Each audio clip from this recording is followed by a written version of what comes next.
Jangan lupa subscribe YouTube channel Metro TV News dan pastikan untuk menyalakan lonceng notifikasinya.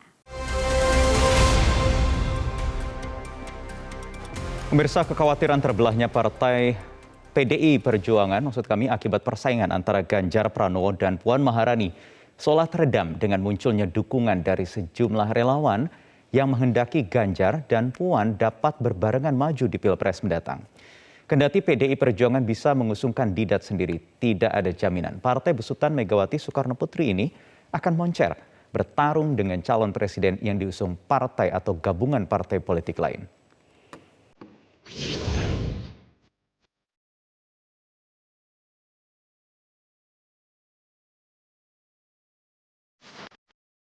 Bendera dengan warna dasar merah dan menampilkan Ganjar Pranowo dan Puan Maharani ini sudah berkibar di sudut-sudut Jalan Surabaya, Jawa Timur sejak 3 hari terakhir.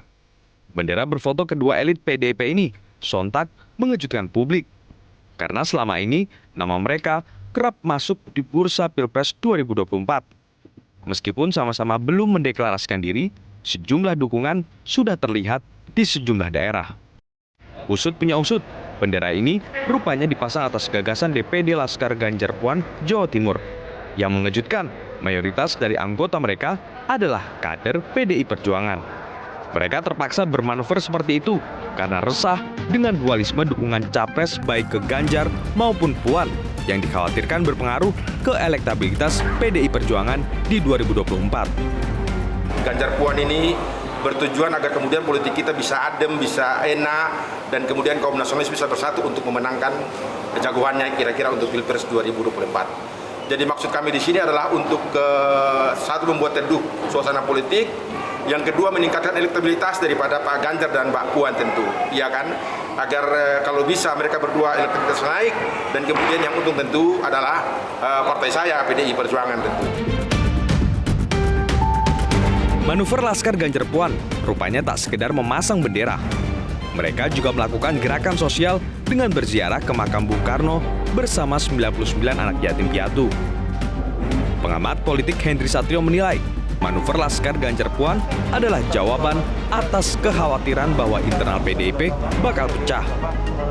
Namun bila PDIP merealisasikan pasangan Ganjar Puan untuk diusung, justru hasilnya tak akan baik untuk PDIP. Kekhawatiran akan meruncingnya persaingan pendukung Ganjar Pranowo dan Puan Maharani dalam Pilpres 2024 yang dikhawatirkan bisa memecah internal PDI Perjuangan. Mungkin ini mereka usung, para pendukung atau para pengibar bendera Ganjar Puan ini mengusulkan ini supaya bisa ada calon PDI Perjuangan, Ganjar Puan atau Puan Ganjar. Tapi hati-hati kalau ini jadi diusung atau jadi diwujudkan oleh PDI Perjuangan. Lantas, apa respon PDIP atas duet Ganjar Puan yang belakangan mengemuka itu? Bahwa siapa yang akan diusung, saya kira Ibu Mega ini ya anaknya Bung Karno. Ya, dia tahu pasang surutnya Republik ini sejak zaman kemerdekaan sampai 25 tahun Soekarno menjabat presiden, mengalami zaman pahit getirnya Orde Baru, mengalami pasca reformasi, mengalami Presiden Gus Dur, Habibie, beliau presiden sendiri, ya 10 tahun SBY sebagai presiden yang nggak ngapa-ngapain itu, ya kan, juga mengalami Presiden Jokowi, ya kan, dengan berbagai kompleksitas persoalannya. Jadi untuk menentukan seorang calon presiden, saya kira Mega cukup banyak referensi, ya. Ganjar dan Puan selama ini dikenal sebagai figur yang sedang tidak harmonis. Salah satu momennya ketika Ganjar tak diundang dalam sebuah acara PDI Perjuangan di Semarang, Jawa Tengah. Yang teranyar, ketiadaan Gubernur Jawa Tengah Ganjar Pranowo saat Ketua DPR RI Puan Maharani meresmikan Pasar Legi Solo juga menjadi sorotan. Tim Liputan Metro TV.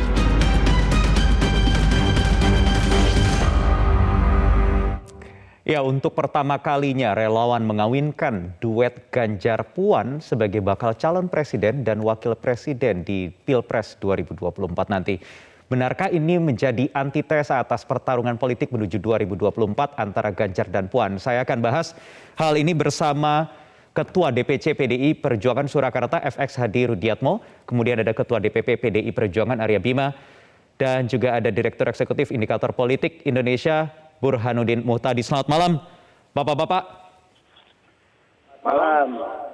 Baik, saya harus ke DPP terlebih dahulu, Mas Bima. Kalau tadi para relawan yang mengusungnya agar supaya suasananya adem ayem, kalau kata relawan. Bagaimana tanggapan DPP? Ganjar Puan, bukan Puan Ganjar loh, Mas Bima. Begini, kemarin sampai hari ini perintah Sekjen ke saya selaku anggota Komisi 6 DPR RI dan pimpinan Komisi 6 DPR RI memantau secara khusus hal-hal yang terkait dengan liarnya harga minyak goreng yang disertai kelangkaan. Jadi tidak ada antitesa mengenai persoalan capres-mencapres ini dengan persoalan rakyat. Perintahnya masih tegas bahwa untuk rakyat mengamankan 2,5 tahun ke depan ini bukan jalan yang mudah. Semua struktur partai, juga legislatif dan eksekutif tetap membereskan mandat rakyat yang 5 tahun ini untuk persoalan-persoalan yang lebih real. Tapi saya melihat bahwa bukan sikap DPP, dan saya pun juga bukan DPP, hanya saya adalah Kepala Badan Kebudayaan Nasional.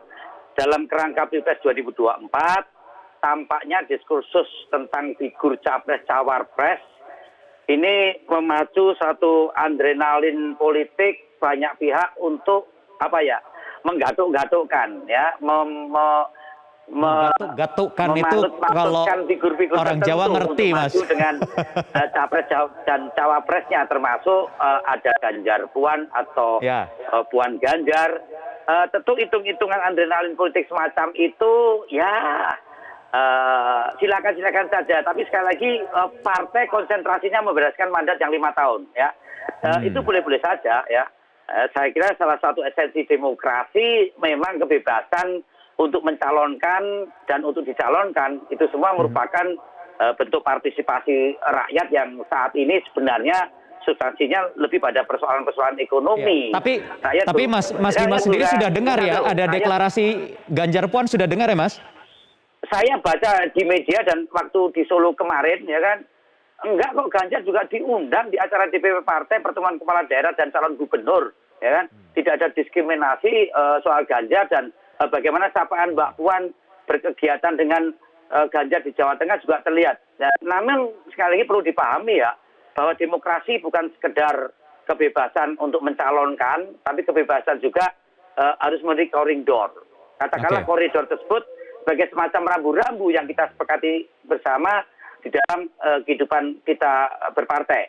Silakan menggatuk-gatukkan capres dan cawapres.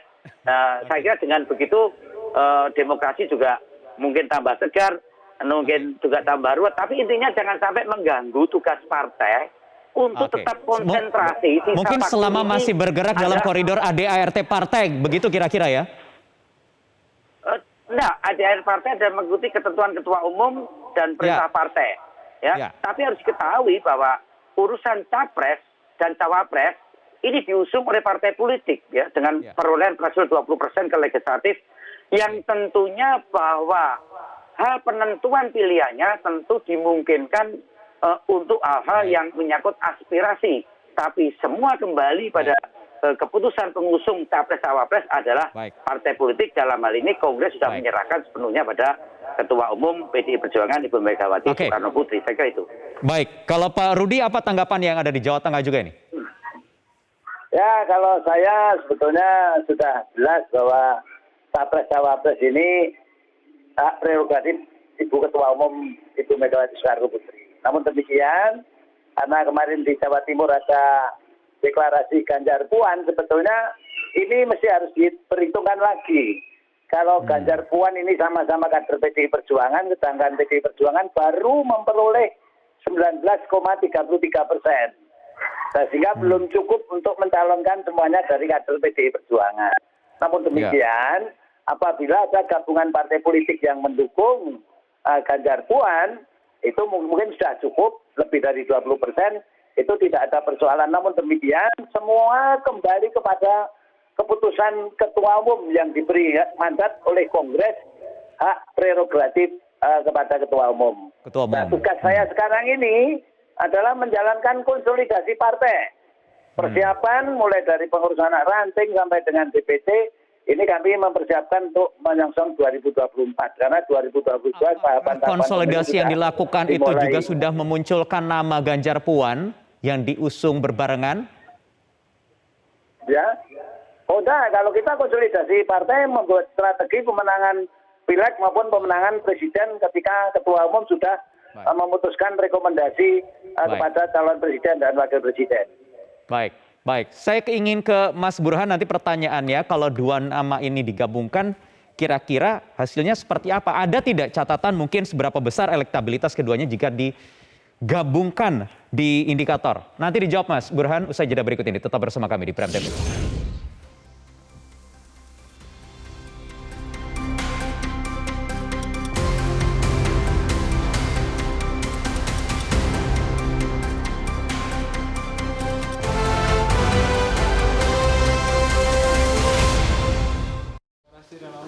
Deklarasi relawan sudah ada kontak dengan Pak Ganjar? Apa nggak ada, kita urusannya itu musrenbang ya. Baik, kita lanjutkan lagi perbincangan. Mas Burhan, pertanyaannya kemudian, mungkinkah duet Ganjar Puan ini benar-benar terjadi, Mas Burhan? Kalau dari sisi syarat nominasi pencalonan, PD Perjuangan cukup untuk bisa menominasikan paslon tanpa harus berkoalisi dengan partai lain dengan ukuran kursi di DPR lebih dari 20%. Tetapi masalahnya bukan sekedar punya tiket untuk menominasikan calon, tetapi potensi kemenangannya seperti apa. Nah, kalau kita lihat munculnya Laskar Ganjar Puan, menurut saya upaya yang baik dalam rangka mencari titik temu terutama di tingkat elit. Kalau di tingkat massa basis PD Perjuangan sebenarnya survei-survei yang kredibel itu sudah menunjukkan bahwa basis pendukung PD Perjuangan secara umum sudah menjatuhkan pilihan ke Pak Ganjar.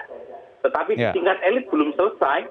Nah, ini yang kemudian memunculkan satu opsi menjodohkan Ganjar Puan. Nah, pertanyaan saya yang pertama adalah apakah Mbak Puan bersedia sebagai wakilnya Ganjar? Yang kedua, pertanyaan yang penting untuk diajukan kedua adalah bagaimana kansnya?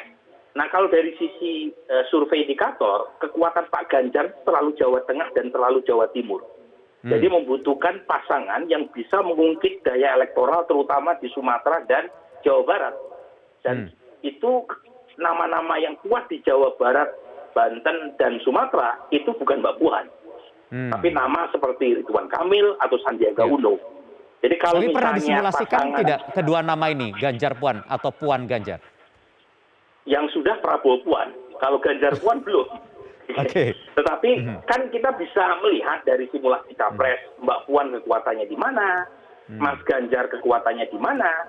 Ketika itu dijodohkan, akan ketahuan apakah pasangan ini secara kimiawi politik memiliki daya ungkit elektoral atau tidak. Nah, jadi tanpa harus disimulasikan secara pasangan, saya sudah bisa meyakini pasangan ini tidak begitu komplementer secara elektoral. Jadi kekuatannya lagi-lagi mendasarkan pada basis atau pangsa elektoral yang sama, sehingga tidak bisa melengkapi dan membuat potensi kemenangan Mas Ganjar lebih besar. Karena Mas Ganjar ini nggak dominan loh. Jadi elektabilitasnya memang tinggi, tetapi secara statistik sama dengan Pak Prabowo. Anies di peringkat ketiga dengan selisih hanya 4-5% dengan Ganjar dan Prabowo Subianto. Jadi pasangan Jadi kalaupun Ganjar, diusung harus punya wakil yang kuat begitu? itu dia. Jadi cawapres itu menjadi kunci bagi kemenangan para calon yang didampinginya. Jadi cawapres nanti bukan hanya ban serep, tetapi betul-betul punya potensi untuk memenangkan. Karena capres ketiganya itu tidak terlalu kuat secara elektoral. Minimal kalau dipotret per hari ini di bulan Februari. Artinya kalau tadi Pak Rudi mengatakan bahwa nama Ganjar Puan seperti yang diusulkan para relawan di Jawa Timur ini perlu diperhitungkan, perlu atau tidak sebenarnya Mas Burhan kalau menurut Anda? Itu satu solusi di tingkat elit PD Perjuangan, tetapi bukan solusi elektoral buat memenangkan pasangan yang akan dipertimbangkan oleh Ibu Mega. Karena bagaimanapun kan Ibu Mega ini harus mempertimbangkan satu, PD Perjuangan ingin mencetak hat-trick kemenangan di 2024. Dan untuk itu, karena pasangan capres dilakukan pemilunya bersamaan dengan pileg, dibutuhkan satu calon yang betul-betul punya kemampuan untuk soliditas ke dalam dan punya kemampuan untuk menarik pemilih di luar. Nah, kalau misalnya ya Ganjar maju melalui partai di luar PDI Perjuangan, itu saya kira juga akan merugikan Ganjar juga. Karena basis PDI Perjuangan sebagian pasti tidak akan mengikuti keputusan di luar apa yang ditetapkan oleh Ibu Mega. Sebaliknya, jika Ibu Mega dan PDI Perjuangan mengeluarkan calon di luar dari keinginan PDI Perjuangan, basis di bawah, itu juga tidak akan solid. Jadi ini betul-betul harus dicari solusi yang win-win, yang kuat ke dalam, tapi saat yang sama juga punya kemampuan untuk menarik pemilih di luar dari basis PDI Perjuangan. Oke, jadi PR-nya di tingkat elit di PDI Perjuangan, Mas Bima. Bagaimana ini mengkonsolidasikan para elit ini? Halo? Mas Bima? Oh ya, ya silakan ya mematut-matutkan figur tertentu untuk maju sebagai capres-cawapres yang sekarang berkembang. Itu memang tidak nyambung.com dengan pikiran Ibu Mega selaku Ketua Umum dan partai yang saat ini mikir persoalan harga kebutuhan sembako minyak goreng yang sekarang ini langka.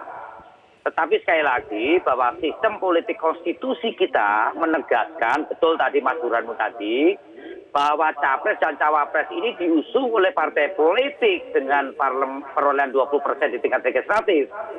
Ketentuan tersebut bisa dibaca ya, bahwa kedaulatan partai politik untuk menentukan capres-cawapresnya itu sangat tinggi. Artinya pimpinan partai mempunyai kewenangan penuh ya, di mana cukup signifikan untuk menentukan dari konstitusi yang ada siapa cawapres maupun capres ke depan.